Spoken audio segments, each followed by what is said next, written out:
Okay, so in this video I'm going to go over pretty much what happens when new users were to show up and want to start their own projects. So what they would do normally is obviously they would show up to the site, and I'm currently logged in with my example user, so I'll log out. And then they'd click register and bring up this nice little light box. And they'd put in their desired username and an email address, and then a password will be emailed to them. But to expedite things, we'll just skip this step. And we'll just use the user I've already created.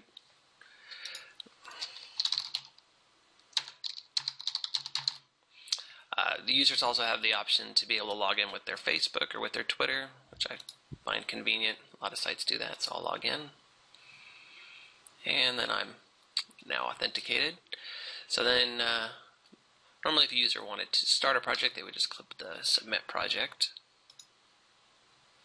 And then they have all these fields, and rather than filling them out, I'm going to actually just use a project that I've already created as this user.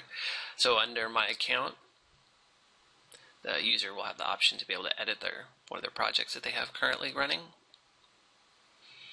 And then we can just kind of go over all of these different fields. So let's just start here at the top. Most of these are pretty self-explanatory.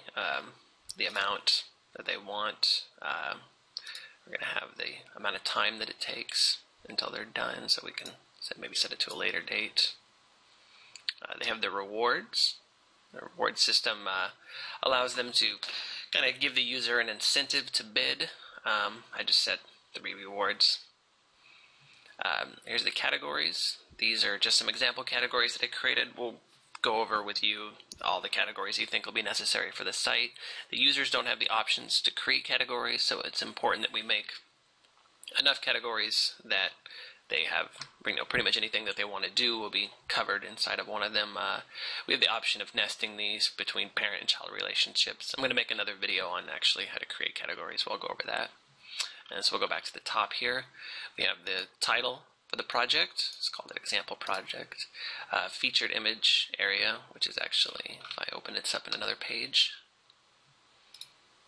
we can see the featured image here for it. It's actually just what shows there. Video URL. This is just a simple iframe code that can easily be grabbed from YouTube.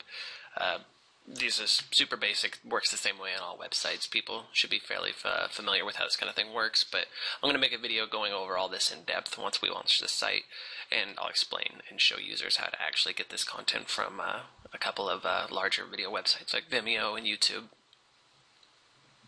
This summary area is the text that shows below the title. So we'll go down, and it's a basic WYSIWYG editor. What you see is what you get. It has 2 styles. We have the visual style, where you have all of the different tools, basic text editing, add media, and then we have the text area, which is just pretty much just a kind of an HTML setup. It's fairly basic. Anybody who does lots of posting, all of the posting places usually have a WYSIWYG HTML-based editor so that people can put their own styling in if they don't want to use the visual editor. But I'm assuming that most people are going to want to use the visual editor if they aren't familiar with HTML coding. We have a revisions area. That way if someone maybe makes an update to it and they decide they want to roll back, they can click this and they can do that. The options for discussion, I haven't decided if I'm going to leave this on. This is something that maybe I want to discuss with you. If you want people to be able to talk about the project while it's going on, and then they can collect their funding down here. And that's that pretty much goes over all of this.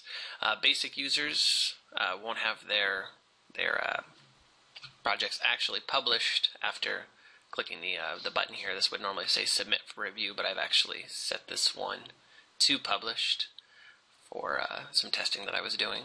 So normally what would happen though is that they would click this and it wouldn't actually put it here. It would have to go into here. I'm logged in this other window as an admin. It would go into the projects area as pending and not as active. Right now it says that I'm editing it, but I'll just take control. So yeah, let's change this one. So this is how it would normally come in, as pending review. And so it wouldn't be able to be seen. And so at this time, we would get a notification that there was a new project pending review, and then either you or whoever it is that you'll have do this can come inside of here, and then they can actually view the project. And they can look over it just to make sure that, maybe that this video actually goes somewhere and that everything here is on the level. There's nothing that's offending to anyone, either in the text or in the images, and that the goal of the project is actually feasible. They didn't write that they need $1 million, anything like that.